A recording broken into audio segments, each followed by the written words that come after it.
Alright, hello everyone.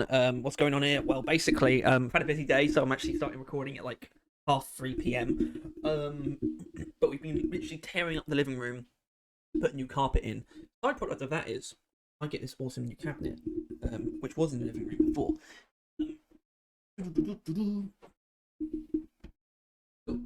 All my books up there, in here. Cinema. Look at this. Mission Impossible 5 movie collection.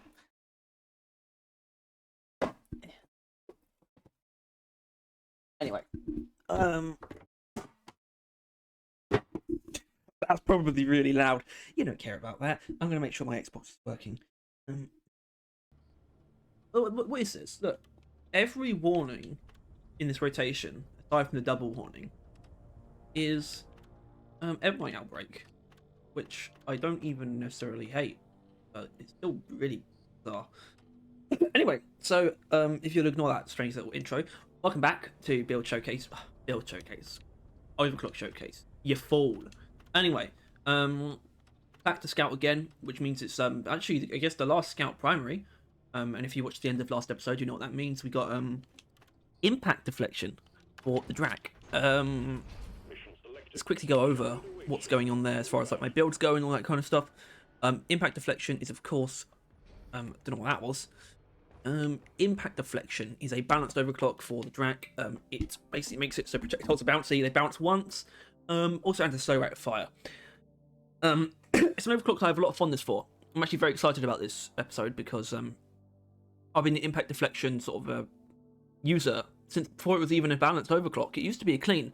I do find it strange actually that they went down the route of making aggressive venting a clean and making impact deflection a balanced.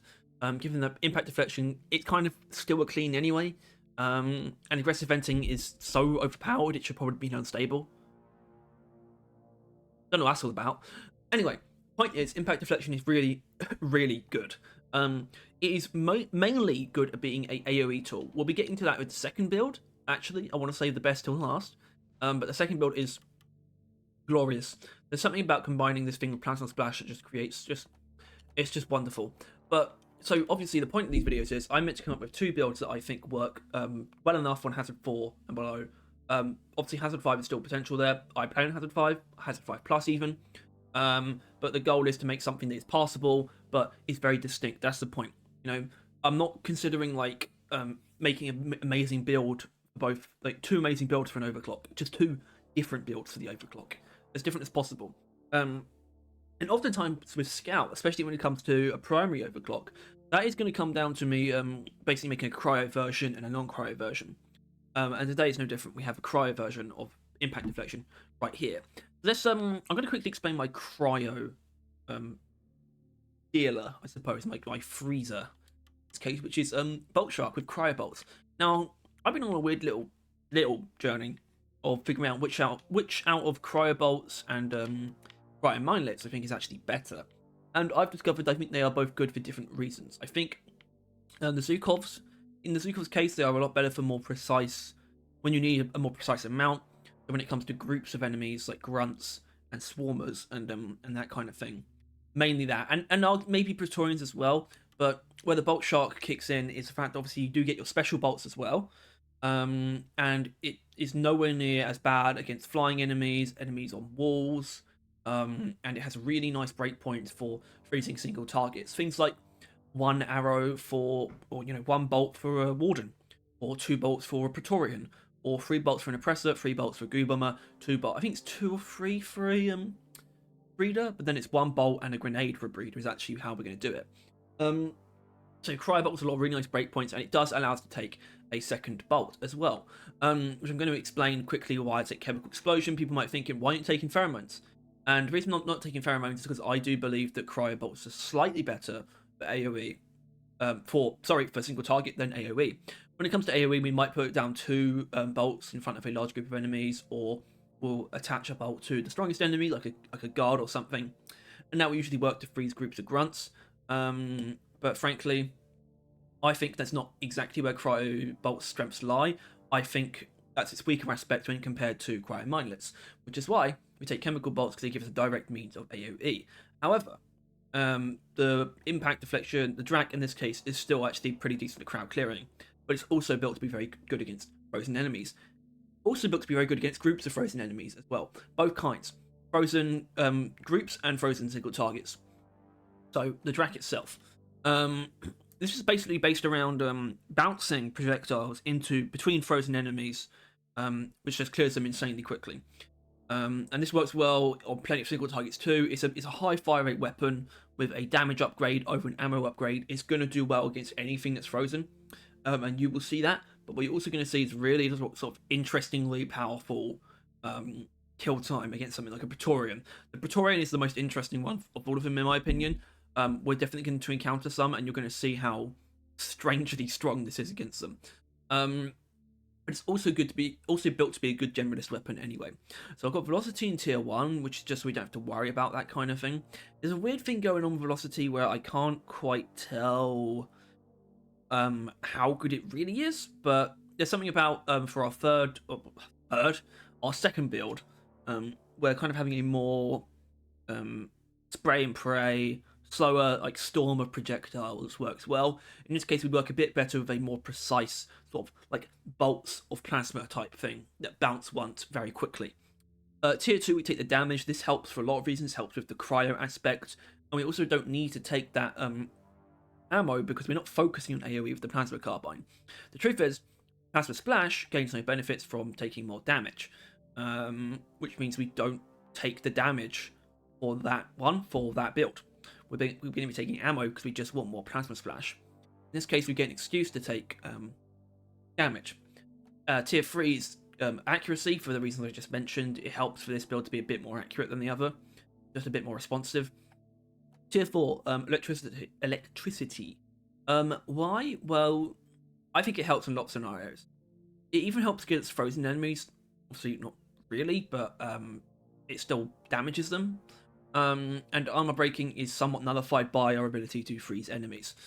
So it's a pretty simple choice. Tier 5, redundant. I didn't think about it. I think they are different I think they're different between the two builds, but it's really not important. But yeah, so this is a cryo impact deflection build, which was actually something I came up with sort of on the day of recording last episode. I sort of just spun the wheel and I got impact deflection, and I thought, I need a second build because I'm so married to the impact deflection build that I've had for like a very long time now. It's this one. What's going to be difficult for me is to come up with a new build. But well, why not just try something with cryo? And so this fella was born. Let's get started. I don't love it. I want to admit that. It's not insanely good, but I think it works well with impact deflection in a way that's actually really nice and actually covers for the fact that I find cryo bolts you can be a tad lacking in AoE potential. You know, where obviously you're going to deal with those frozen enemies so much quicker if you take overtune particle accelerator or shield battery booster. But I'm a bit more comfortable now with a weapon that is actually very good against crowds as well, but still clears up those frozen enemies really quickly because it's high fire rate and damage. It's gonna kill frozen enemies quickly.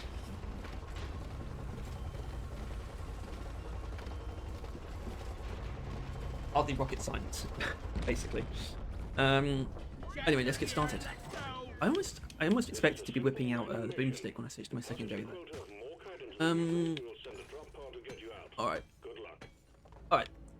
I'll see you when I find some stuff to kill, I think. Let's keep this brief. There's something going on here. I don't know exactly what it is. Fella's around the corner, I suppose.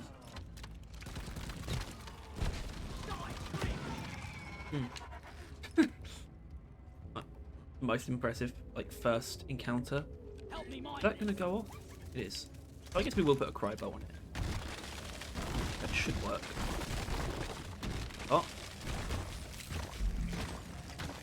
Here's the difference between the two builds, though. We're actually probably a lot better against Swarmers with the other build. Just because of the way Plasma Splash interacts with impact deflection. Which is kind of what I want to talk about now, is the main differences between the two. And the main differences between the two highlight the main differences between how you would use a ricochet overclock, or a ricochet mechanic in general, like in any game. Because impact deflection is kind of a clean, really. Yes, it does have a rate of 5 penalty, and yes, I would say that is noticeable. But at the same time, it's still the Drac. You know, to have a noticeable rate of 5 debuff is to take away the Drac's identity, and to go that far, you'd have to make it an unstable penalty. Definitely making it an unstable overclock, I suppose. And that was clearly not the route they wanted to go down with impact deflection. Anyway, Torian, watch this.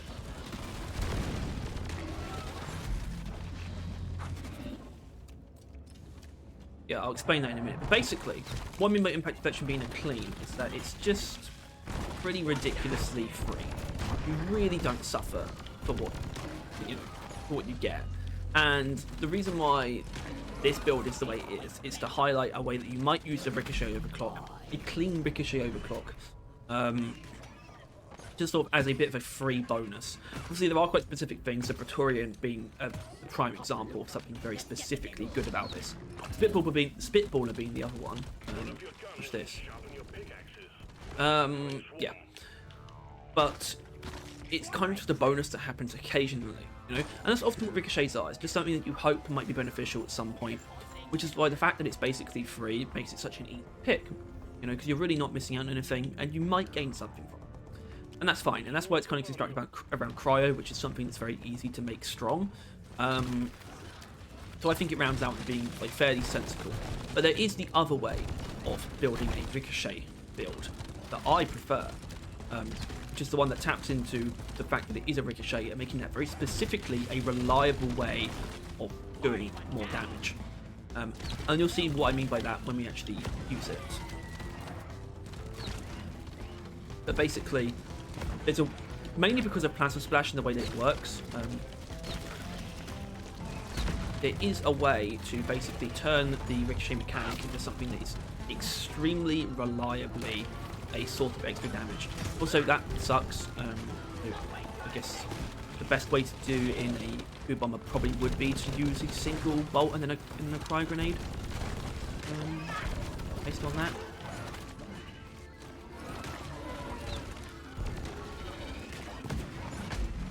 Oh shit.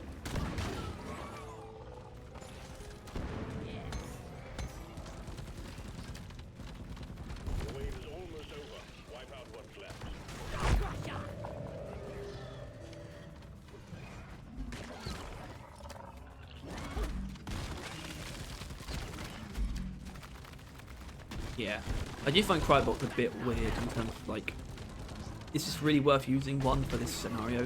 Also, this shell bag, I'm not sure what I'm going to do with it. I'm going to freeze it, I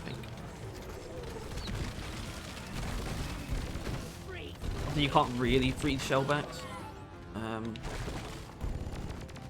think it's time for a bit of Drac spam.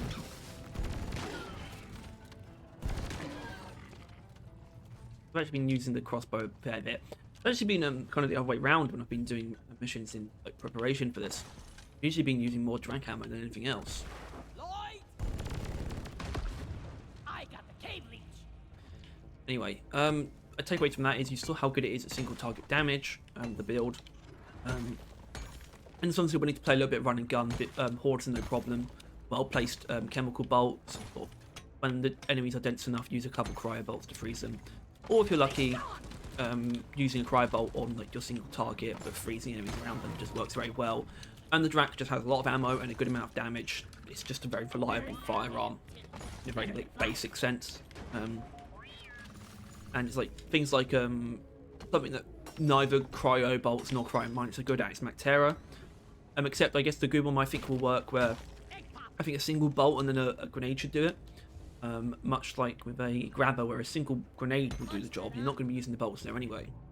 But Drac is pretty good against them anyway. It's got good damage and fire rate, and it's got electricity, which Mactera are weak to. So, Fire Jaws and Mactera Spawn are no problem. The Drac can handle them very well without any assistance, really. If you had like a horde of Mactera, you might want to use a cryo grenade, or a chemical bolt would be a good choice as well. It's just it's another one of those builds that kind of feeds a little bit into, as does the next one as well.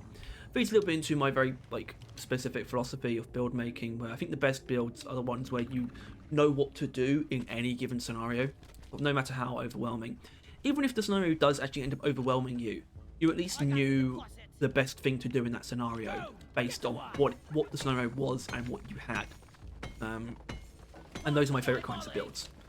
That to me is the strongest indicator of a good build. And running out of things to say, which is an indicator that I need to cut a little bit. So I'll see you when I got something to kill. Okay, I wasn't going to show this originally, but there's a couple of Bacteria showed up, so it's just dispatch them quickly. And there you go. There's the Drac having just very reliable DPS.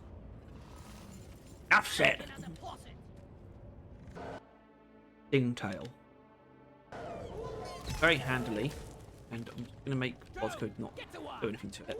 Very handily, a single bolt job. And also, see, okay, I think it works on the Dingtail as well. There's basically this concept of crooks. And I mean like crooks in like enemy design. Like where there's like a cranny, like a better word. Somewhere that, you know, like the crook of your elbow is basically what I'm talking about. Somewhere where you can put where you could, I don't know, you could rest something in there. Basically somewhere where the cryobolts can bounce between surfaces that are of the same target. And the Praetorian, it makes sense where it's between basically the mouth and the claw. Spitballer is just like the body and the head basically.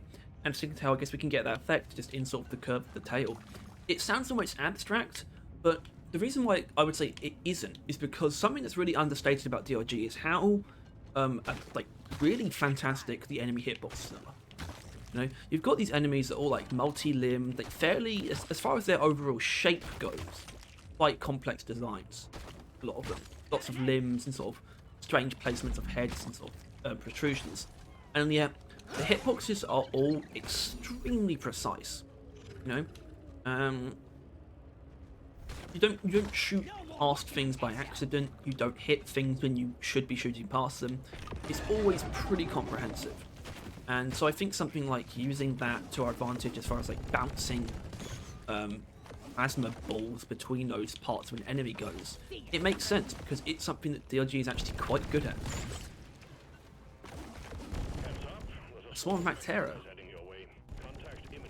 Not bad thing.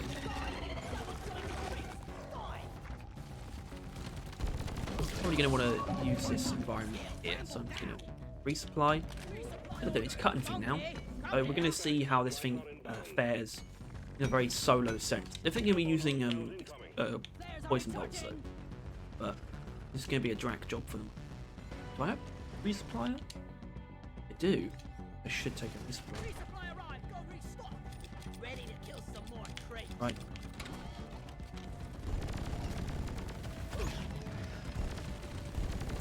Right, so it's a chemical bolt job.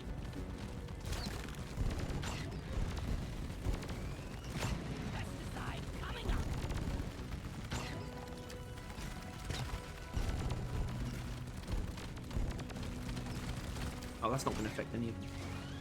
How's the bundle doing?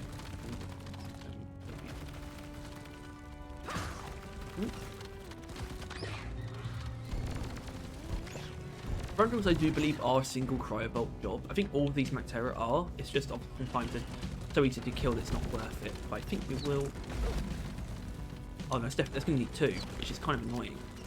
But that will actually work. If you want to use cryobolts on the Bacteria, make sure there's a bundle. But it is a reliable way to do it, and it will affect others around it too.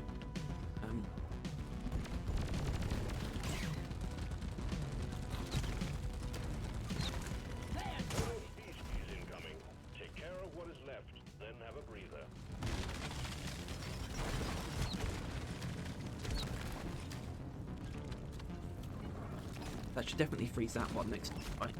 Yeah, okay, that's good. Oh, that froze the second Brundle. Wow. Second Brundle has hit the tower.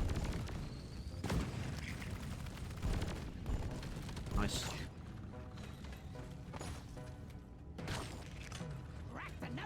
So that was actually a tad more of a showcase of this crossbow build, to be honest. But either way, you saw how the Drac just continues to be like a reliable burst DPS weapon. Even with impact deflection. Maybe that's something I should point out. It's sort of like the even with, just kind of proving how impact deflection is really just a clean. and that if you can't think of anything else to take this. Don't take that don't take, you know, the clean, the one that's just completely heating oriented. That's not useful.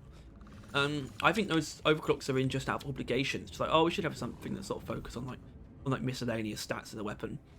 Like, yeah, but don't use it though. Don't think about it. It's not worth your time. You know, it's better to learn. It's better to learn like a weapon to deal with those aspects of it. You know, you don't want to alleviate every like heating or reload issue with a weapon. You better to use a clean like this. You know, clean. I know it's a balanced overclock, but it's better to use a clean like this.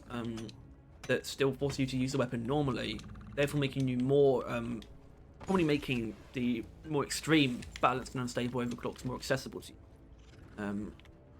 Because you're not just relying on overclocks to cover all the weapons' sort of shortcomings. You know, I generally don't care for overclocks that do that.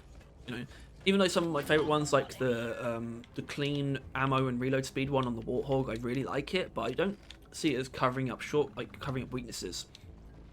I see it as just enhancing aspects of the weapon that sort of make it better. I don't think its reload speed or ammo count is actually too small in general. It's actually fine, but it's something that I appreciate a boost in. Makes the weapon feel really good. Anyway, I guess I would actually like to be able to reuse that resupply. Oh god. So I will, because even if the enemies show up, it will still be worth it. It's not like I'm going to go back to it again once I've moved on from this area. Perfect. That's exactly what we want. Let's do a proper good freeze and then... Right.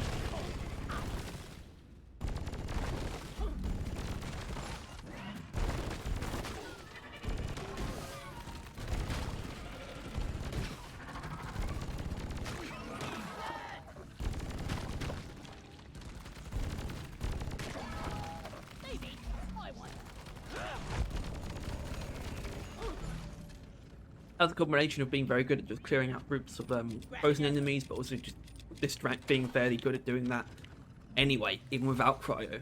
So, yeah. I mean, what more evidence do you need? I might as well just end the video now.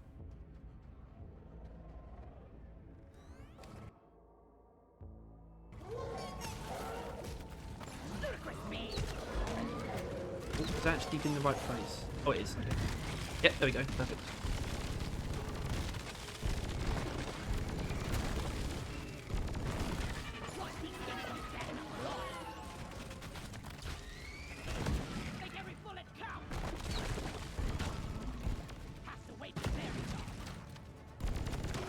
I think one of those bolts hit the Stingtail and the other one hit the floor. I was meant to hit the Stingtail and the Praetorian together. And that's actually something I do like about cryo bolts. You can sort of always catch multiple like priority targets in the same bolts, you know? Not like I needed one for the Stingtail and then two for Praetorian. It was just two for both of them. Which I appreciate when things work out that way. But I wonder how much of this I'm going to repeat when I come to do the cryo bolts video. I guess it's something I should keep in mind for those kind of things where when we cross over to doing secondary overclocks, and obviously when I go back to the primaries again after doing secondary overclocks, like the first round, is crossover and how to what extent I want to avoid that. And I'm probably not going to try too hard, but I'm also not going to like be lazy about it either. Yes. Let there be light. Which almost sounds like just counterintuitive. I just said. But in practice, I don't think it will be.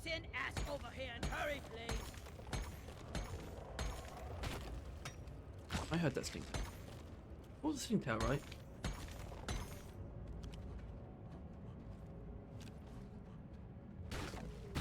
Not sure. Something tells me I'm not going to need to cut. It'll see.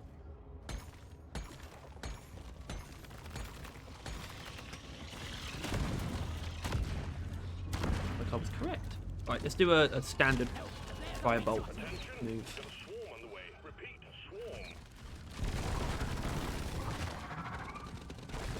That's going to need a second.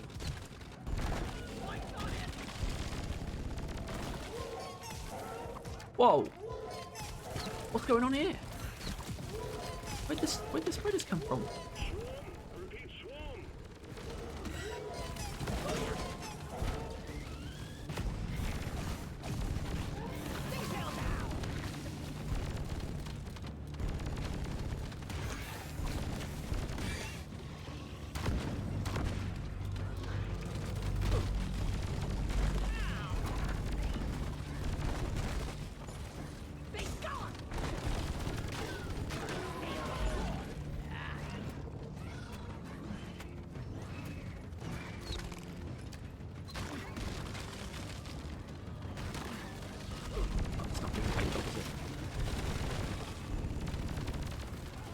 Whoa!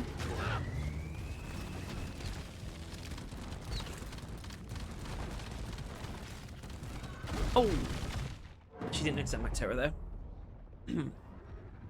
Oh, those Praetorians are going to unfreeze, aren't they? Damn it. Yeah.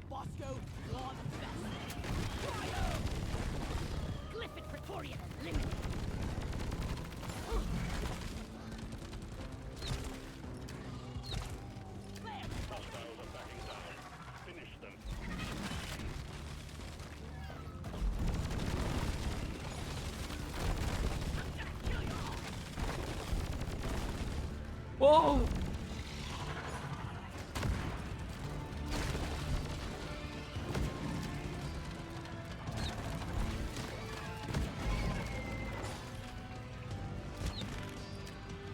Eve is dead.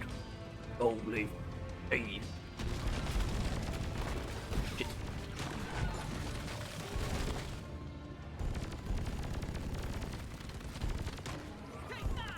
Okay, so aside from a little slip up against that unseen Mactera, I think that's pretty good.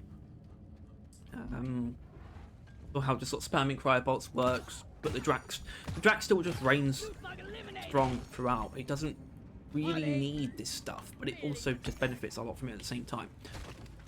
I am personally being reinforced though on my sort of stance that cryo bolts are better for single target than they are for AoE. You can still use them for crowds, of course, but that's not their strength.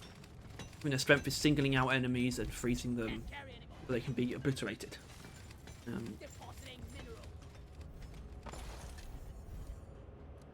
Which you saw with the Praetorians. Even if I had to cryo grenade them at one point, but that's only because I was killed. Anyway, I imagine I'm going to have to wrap this mission up before another swarm comes, so I will probably see you before we extract.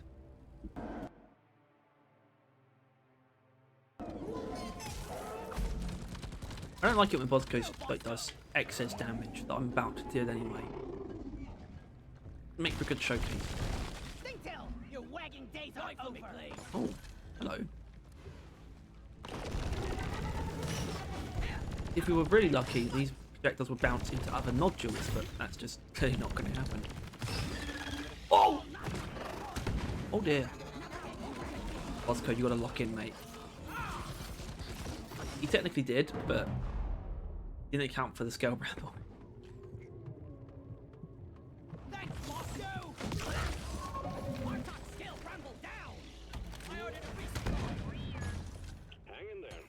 I knew it.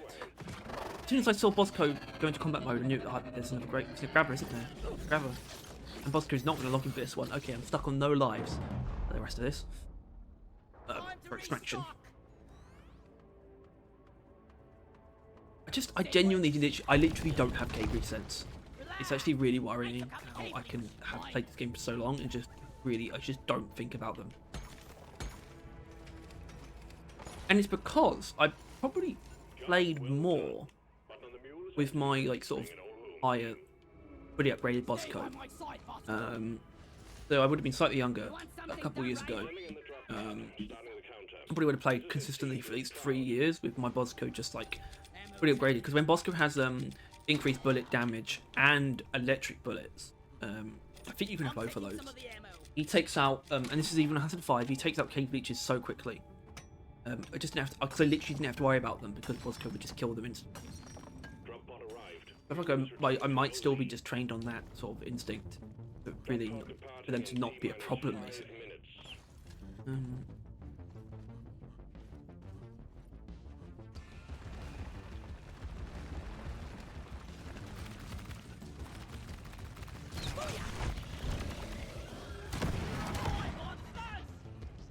we've got Robot Getaway.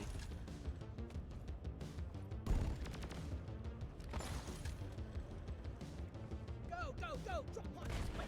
Let there be light!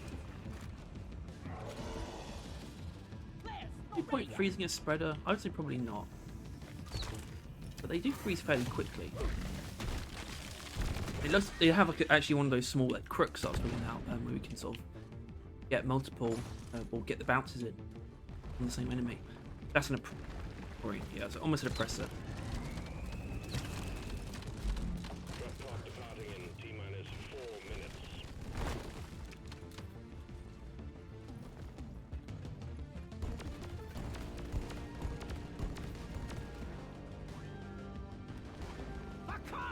Whoa! How many cryo boxes actually take these moves? It's going to be 2. Fairly reasonable. Okay, that's actually quite reasonable. Let's keep that in mind. It's not a breakpoint I've really ever sort of registered. Anyway, so that was the first build. I hope you saw what was a fairly just effective way of using Rank as a generalist weapon with what is essentially a clean overclock, but also getting some pretty cool niche benefits from that overclock at really specific moments. But it's actually very effective in those specific moments. But even then, it does kind of have this generalized good feel to it. There you go against groups of enemies, even if you're not freezing them or using the explosive bolts. It still feels like you do have a bit of an edge over base rank. And the fact that it's basically clean, I think really, to me at least, definitely sells this way of using it. So, but what I'm already sold on, and have been sold on for a while, and it's good that we got, oh, that's kind of cheating though, rich atmosphere. Actually a little bit annoying.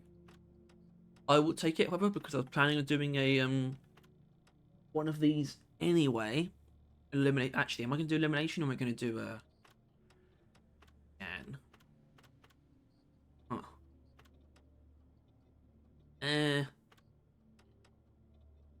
Let's do elimination. But yeah, the way of using something that I'm already sold on. This is impact deflection built for pure crowd clearing. But also, not exactly, and you'll see why, and I'll also explain why. So here we have it, our lovely impact deflection fella. Fire rate in tier 1, because with fire rate in tier 1 and not accuracy in tier 3, because we are built to just spray and pray just large amounts of plasma to deal both massive sort of area damage, but also to deal significant single target damage in the right circumstances. Ammo in tier 2 because we're not relying on direct damage, we're relying on AoE damage. And let's explain Plasma Splash. Plasma Splash is a bit of a strange upgrade because it's kind of always been a tad weak. But I've always had a soft spot for it, specifically with Impact Deflection, where I think they work extremely well together. Like, genuinely. I think it's a fantastic pairing because Plasma Splash is damage that is done in an area. It's also damage that is unbiased, naturally being area damage. It doesn't care about armor and things like that. Of course, when you're thinking about that in terms of impact deflection, it's like, well, how do you really get a benefit from that? And then you think about the fact that a lot of enemies, when they're on the ground, there is room beneath them, or kind of there's just this aspect of if you shoot the plasma close enough to an enemy, it's going to bounce. When it bounces, it's going to bounce into them. So very often what you find, you're actually going to be shooting at the floor with this, but at the floor, basically below or right in front of enemies. Excuse me. And what happens then is you get the damage from the first explosion, not direct damage though, but you get damage from the first explosion, and you get damage from the second explosion on the enemy as well as the direct damage. You actually get 10 area damage or direct damage per shot, as opposed to, I suppose, 9 per shot. So we're getting 14 as opposed to 9, I suppose. And this works very well, of course. It can affect multiple enemies at once, which makes it good at clearing crowds of like grunts and things like that. But it's also weirdly good against Praetorians, which is why we do have our secondary built to handle single targets to an extent, but not really things like Praetorians and Oppressors. But Praetorians and Oppressors, we're going to be using a combination of everything we got here, including the IFGs. And the IFGs help massively with that kind of thing. They help massively with sort of densifying groups of enemies, which is where Impact Deflection, Plasma Splash really shines. But our boomstick is built for sort of those really vulnerable single targets things and HVTs. So web spitters, anti spitters, standard mech terror spawn even, but that's not essential. Trijaws, menaces, wardens, grabbers, spitballers, all that kind of stuff are what our boomstick's for. So our boomstick is built for to be a generalist, long range sort of moderate damage dealer with shaped shells. Shaped shells is really cool. I know it reduces ammo, but I find the way that the extent to which it tightens up the spread actually definitely gives you more damage at medium and long range, and I think that's worthwhile because Ardrak is not really a long range weapon in this case. It's much more of a sort of close to mid range sort of spray and pray swarm clearer.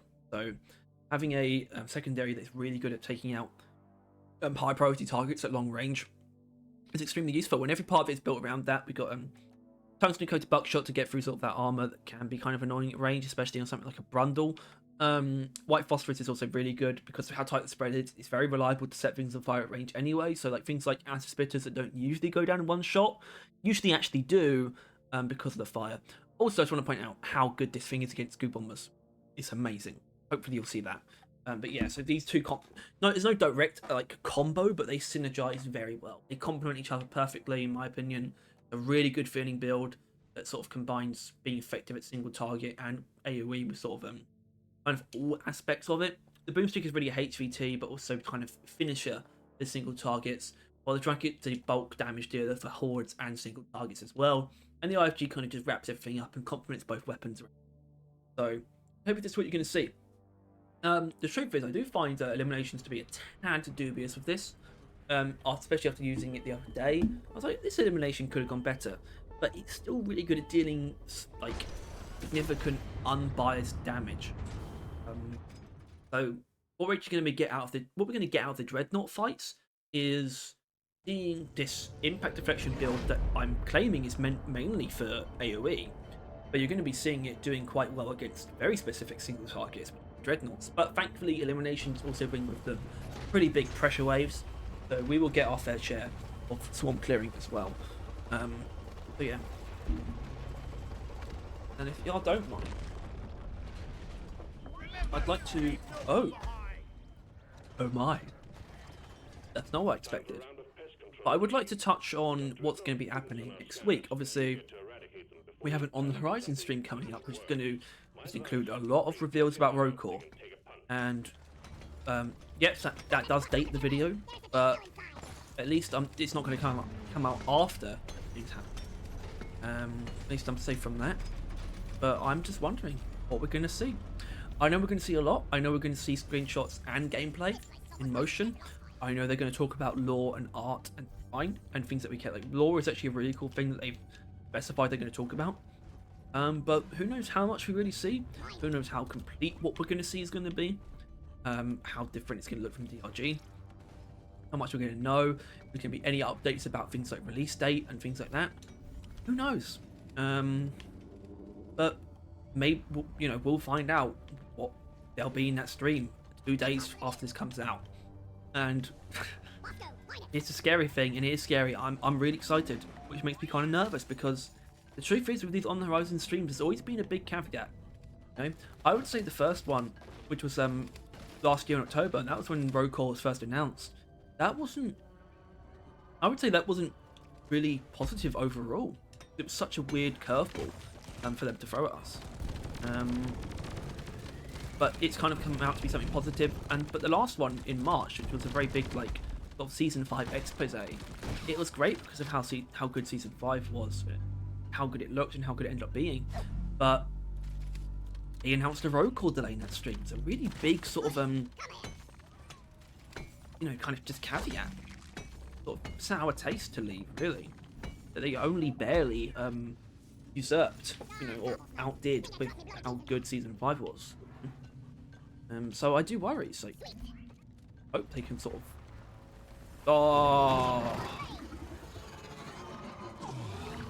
Oh dear.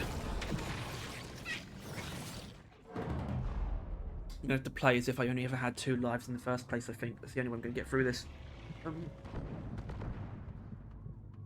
Is that stick? No way that grabber's still alive. Grabber? K-Bleach. I called that grabber earlier as well.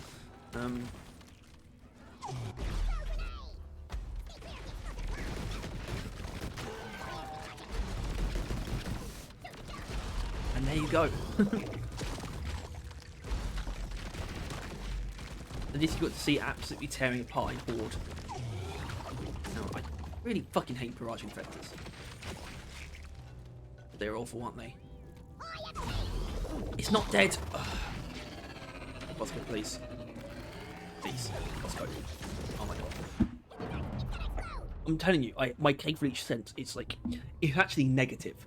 I almost put myself in position to get attacked by them. It's really, honestly upsetting. Like how much I just don't subconsciously factor them in at all to any scenario. And it's bad. It's really bad. Anyway, just like Bothered, that's good. I'm going to clear this room for resources though, including Galaxy, so I'll see you then. Let's just acknowledge though the fact that obviously Boomstick wasn't like amazing against the Barrage Infector, and that's what I mean. Sort of the bulkier enemies, it's not great against, but the Drac can actually handle them quite well as well. But also you saw the Drac just clearing through a horde of enemies there. It's very well. So we managed to get good positioning with like a tight tunnel and an IFG. But that's what you're looking for, you know? And you're a scout, you can afford to expend effort on positioning. It's something that's very important to scouts to make sure you actually do well, do good damage. Anyway, I'll see you in a second. It really was a second. Here they come. Did I get a Steve? Didn't. I'll have to do that. Try and do that. But try not to use a IFG during this as well.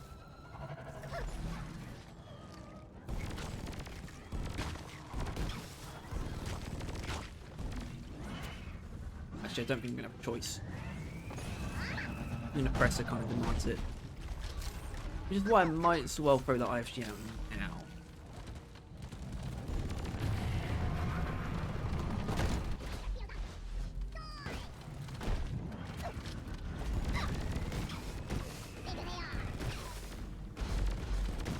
Come on, mate. Come on in. Damn it. Little bitch. Yeah, something you're going to notice though is that the Drac is actually a lot more ammo consuming in this build than it is in the other build. And that definitely has something to do with taking more fire rate. So it's kind of a dangerous thing, taking not taking the increased velocity and also taking increased fire rate. It's very ammo consuming because you often end up using more ammo than you need because projectiles aren't hitting very quickly. So you can sort of trick yourself almost and use ammo. You need to. So, well, I can't really use that resupply yet. I need sugar. I need red sugar. I guess that prospect is going to keep coming up, and the radiation might kill it like before I find it. I don't know how likely that is. Either way, yeah. Mission stuff. Wait, what's it? Eagle Swarmer. Okay. They've returned.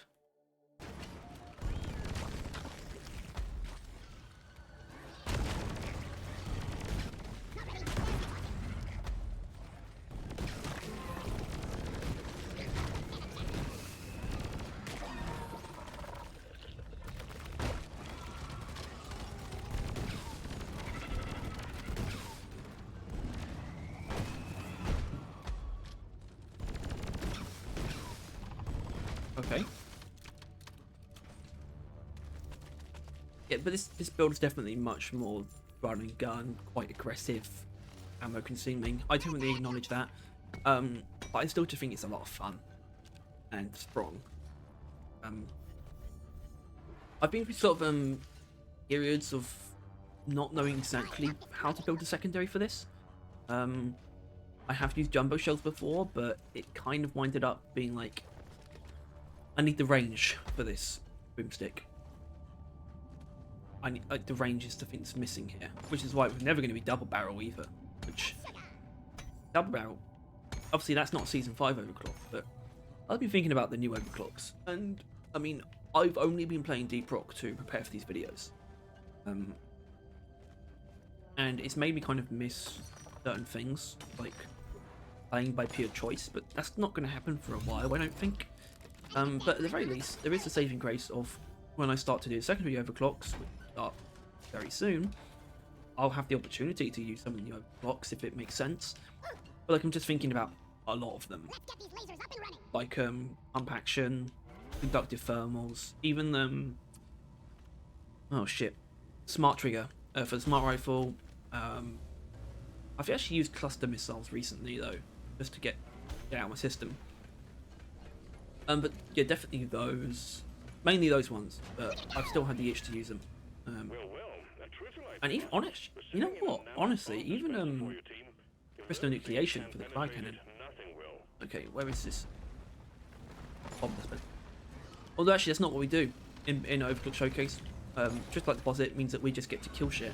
I'm gonna try and do some major kiting actually. I kind of want boss code like just not keep offering these enemies. I want to kite a lot of them. I'm gonna be my goal for this. To like.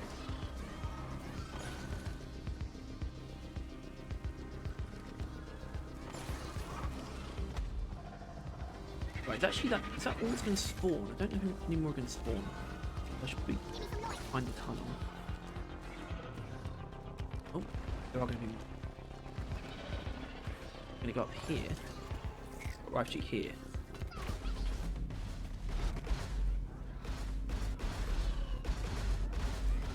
And then we go to town.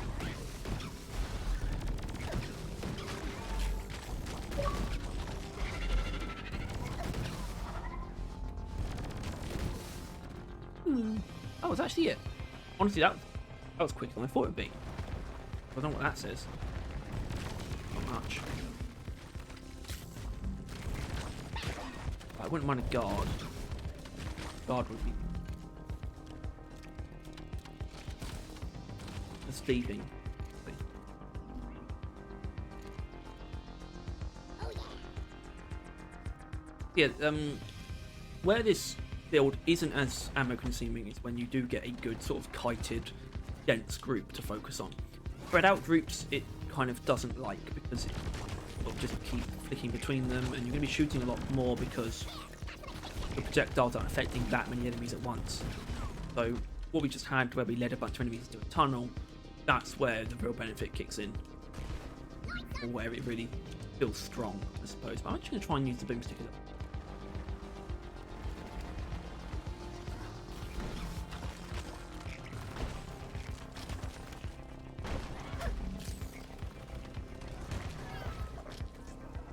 Lovely.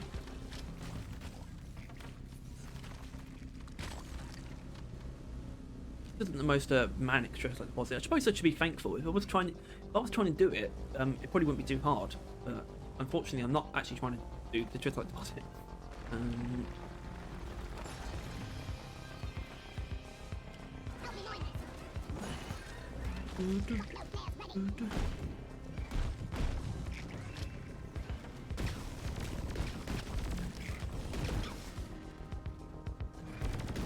Yes, just further proving how good it is against sort of just groups of squishy enemies. On top of the fact you've already seen how good it is against Praetorians and things like that. Just a really effective, nice way of building a weapon. Oh, what about that? It is weird that the Trick Deposit only does that when you fail. Oh, hello. What are you doing here? A bozo. Oh, there's more of them. At least we get to fight robots anyway. I mean, I'm not... What? The shit? Why are there so many of them? Holy shit. Come on through, fellas.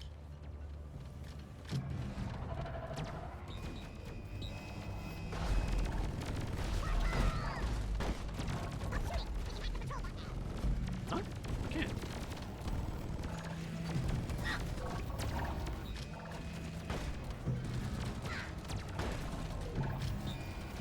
Is that more?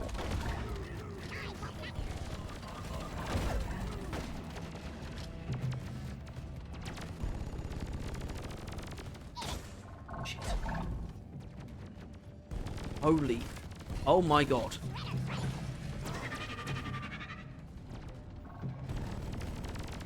I think this is the most patrol bots I've ever seen in in one go.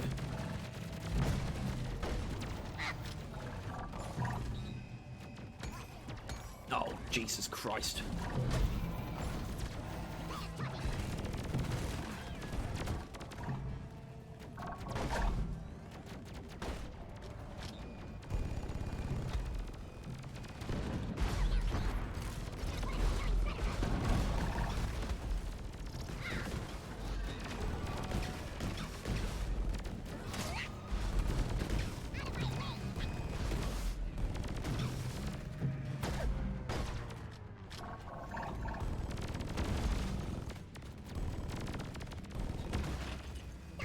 I might have to turn this into its own video. It's actually ridiculous.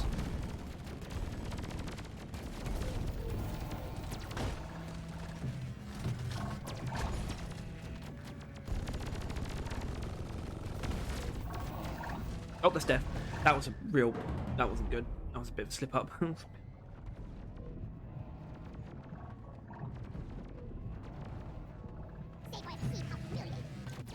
That means I've got no lives left, and that's for both dreadnoughts.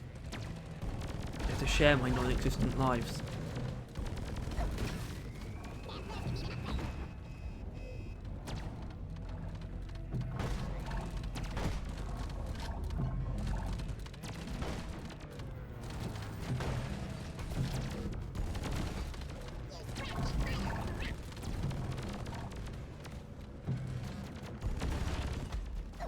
Fuck it, I'll make this a I'll make this. If I'm going to turn this into a clip, and it's not going to be monetized because I'm going to put fucking Robot Rock in it.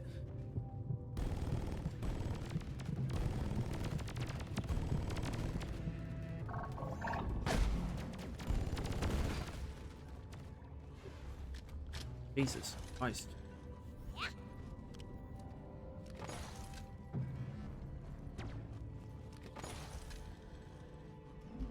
Ready to kill some more traits.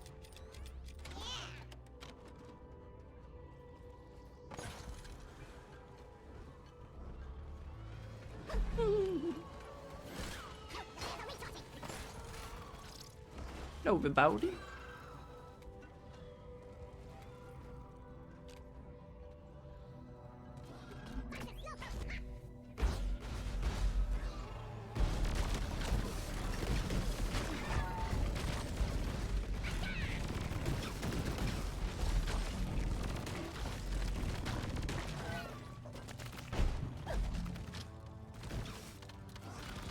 Okay. Well, there was every patrol bot left on Hoxie's. I killed them. Welcome, DRG. Oh, look, a breeder. We didn't get breeder in the last mission. Hoxie's dead. It's been irradiated of him. There's the Prossy. Neat.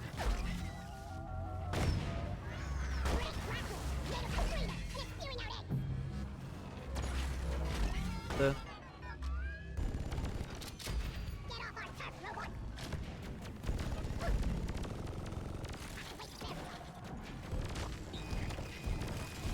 actually, this build actually used to use boomerangs instead of IFGs.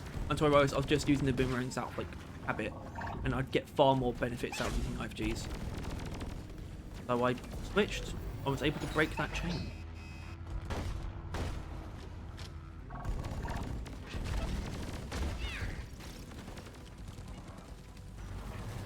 Well, I'm hungry as well. There. Hungry. Work to do. Life goes on. Every objective has been achieved. Bonus will be transferred to your accounts on mission. Could be worse. Could be living in America. Well done. R&D will have a field day with this data cell.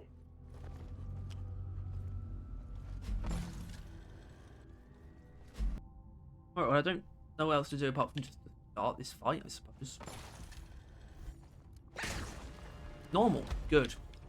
Kind of want that. I don't know if I any one in particular I don't want. Maybe it's Hive God I don't want. Anyway, so what I experienced the other day when doing one of these is how disappointing the mild shaped shells is against Dreadnought. was expecting good single target damage because the dreadnoughts have such like weak points, but I was not. My faith was not rewarded. Oh, well, I probably shouldn't miss 2 shots.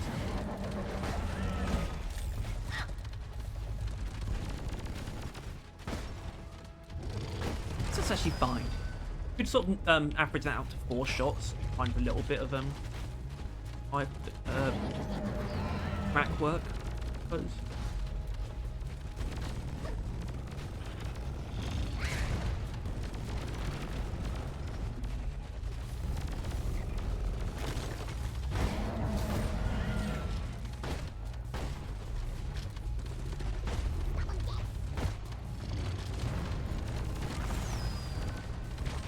And this definitely does burn through crack ammo, I would say.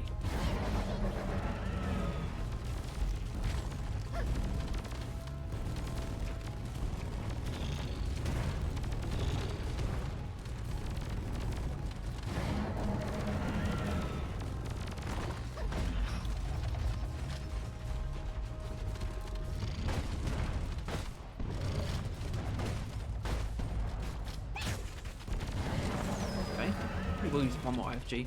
Actually, overall, it probably isn't too bad ammo consumption. I do need to keep in mind my lack of their revives.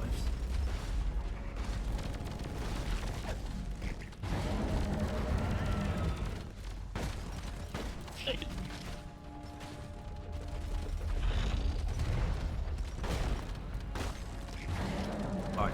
Well, there you go. I actually think that was fine. Although, to be honest, I guess when Scout... That was meant to be more of a single target killer anyway, but we have a secondary that's mainly a HVT killer and a primary that's mainly a crowd clearer. So, maybe it's actually fair, the amount of ammo we ended up using on that. Maybe it's actually very, very understandable. I understand. And we still saw how we can basically apply the same sort of tech to dreadnoughts and to Praetorians of sort of shooting at the floor actually nets us the most DPS, which has just always been the way that's made sense ever since I discovered it, to use impact deflection as a single target tool as well. It's nice that we can sort of bundle both in, and I think that's probably why it does it. You know, it seems to be quite an ammo consuming build, because we use the Drac with quite a lot of stuff.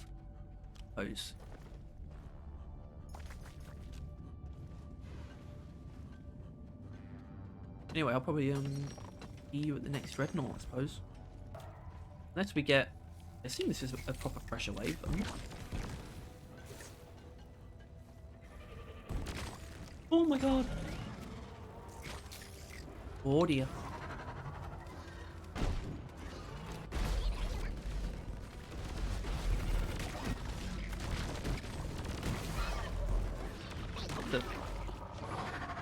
Okay, that's fine.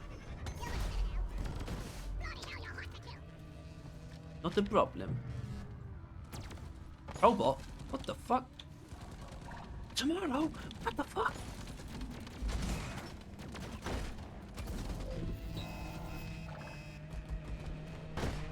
Hackable? No. Anyway, like I said, let's find that dreadnought. Or stone.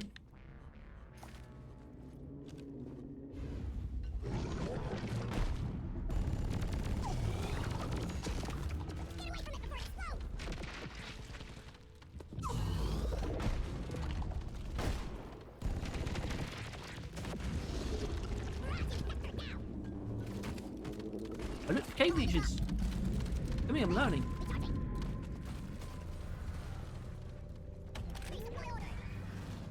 I like how Steve's going after the breeder. Good man. Andy, that's what a vulnerable weak point's supposed to do. Anyway, I guess we just got to get on with this core stone. It's probably more appropriate to show off against that than just another dreadnought. So let's get on with it.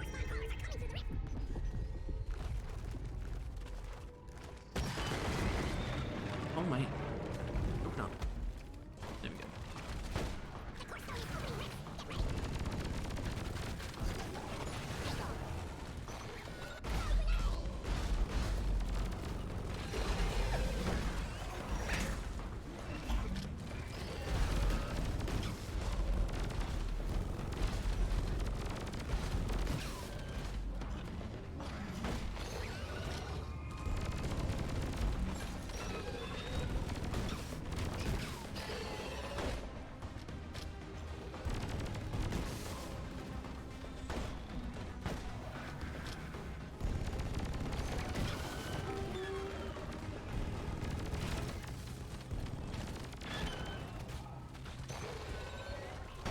I'm actually kind of impressed so far. I'm taking some of the ammo. I haven't even really used IFGs that much. Help me with the minerals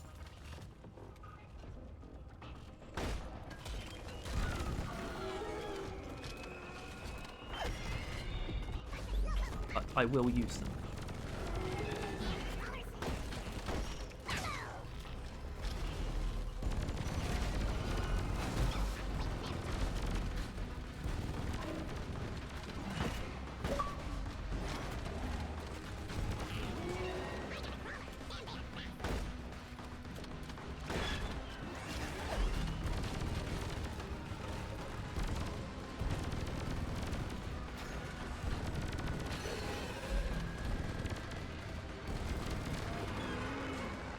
Stone almost looks taller than normal.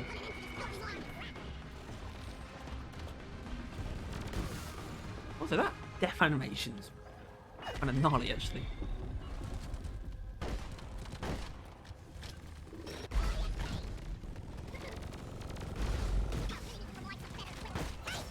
Alright, that's half my bouncy camo used. So it's time to switch to the Drac wholesale.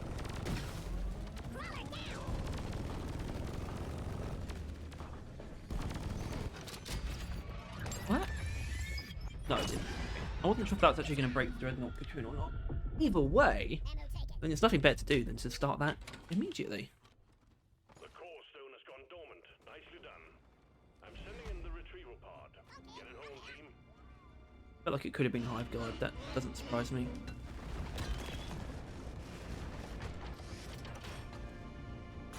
Hive Guards are a bit weird. I would say we're probably going to be mainly using the Drac against the Sentinels. Job done, team. This thing will be instrumental in our deep sight. But we can use them against the shield stage as well. Drac.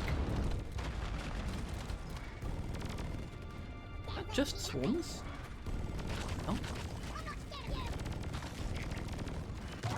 Oh, it's not just swarmers. What the fuck?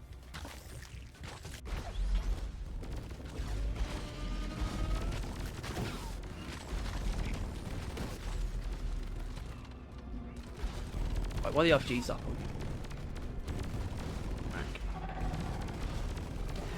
RPG's down, let's switch. 5G, because I can deal with that very quickly.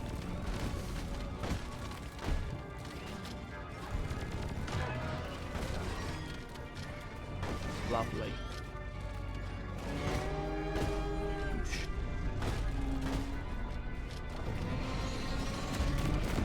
Dun, dun, dun, dun. Dun, dun, dun, dun, dun, dun, dun. Could be going a lot worse. Especially given that I've done all this stuff with like no extra revives. The next step is graduating to no Bosco at all. I tried doing only like minimum revives to Bosco, so just the two that you can't package with by default. But that was like pretty punishing. It was so punishing that I initially switched straight back to 4 revives. Or realizing I can manage 3. But yeah, no Bosco. I don't know if that's ever going to happen, to be honest. This will only happen in Rogue Core where there isn't Bosco.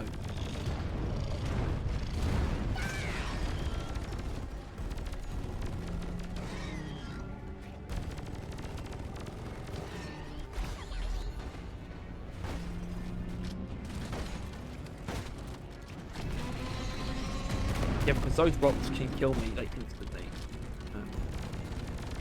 They're a bit overpowered, I might say.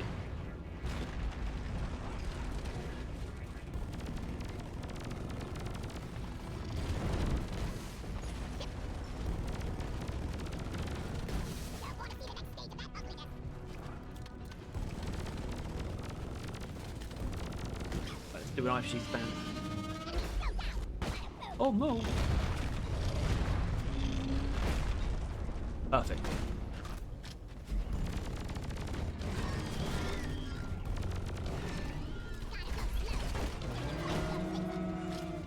Oh fuck. Okay, we're fine. We're fine. Whew. Well, there you go. I think just that really sold it, didn't it? I hope this sold you on this build. single targets are just not a problem. Even the heaviest of them. Or that patrol bot stuff was a bit ridiculous.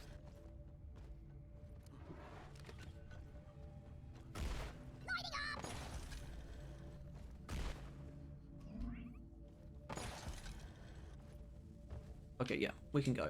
Let's go. Mine it.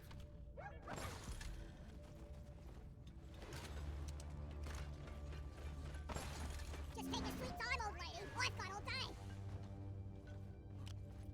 I have no intention of getting ambushed again before we leave.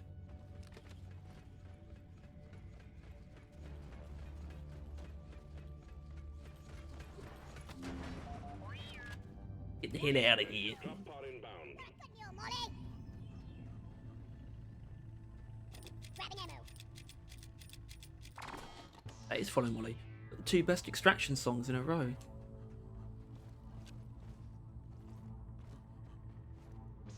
Yes, Follow Molly is the better one of the two, by the way. Drop pod has arrived. Retrieving the mule. Drop pod departing in T-minus 5 minutes.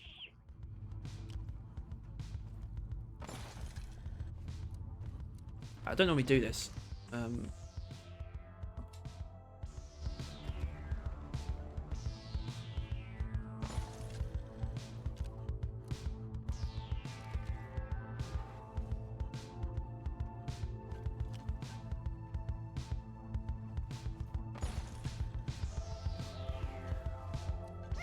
Anyway, I hope today you saw what I think is a very effective way of using an overclock that is essentially a clean. So it's not that surprising that it's good.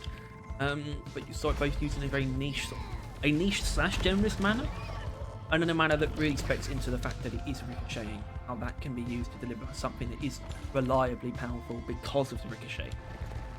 I think it's a really nice sort of dichotomy of two pretty prominent ways to build the overclock. And I hope you follow suit, because I recommend both of these builds pretty strongly. I think not often I can say that. But anyway, if you want to watch the end of the video to see me get the next week's overclock, feel free. But for now, it's been Overclock Showcase. I hope you enjoyed. If you did, please make sure to like and subscribe. If you want to see more videos like this, and you want to stay on top of everything, do Deflection, Galactic, and Overclock, then also make sure to click that bell. Till then. This is Harry from Barrel Vision. See you next time, but only once I've picked my next overclock. So I'll get back to you in a moment once the Wheel of Fortune is ready. Okay, so here's how this works. Next week is going to be on the Smart Rifle. Great, the first Smart Rifle overclock. It can either be good or really, really boring. I've got preferences. We'll see. Either way, basically to pick the next overclock, I use a Wheel of Fortune that takes the numbers of the overclock, so they're numbered left to right, so that means that we have 1, 2, 3, 4, 5, 6, 7 here. We exclude number 1, that being Smart Trigger OS, because I've already done that one, which means on our wheel, there he is, Big Stepper, we have numbers 2 to 7. When we spin that wheel, we will find out what our next overclock will be.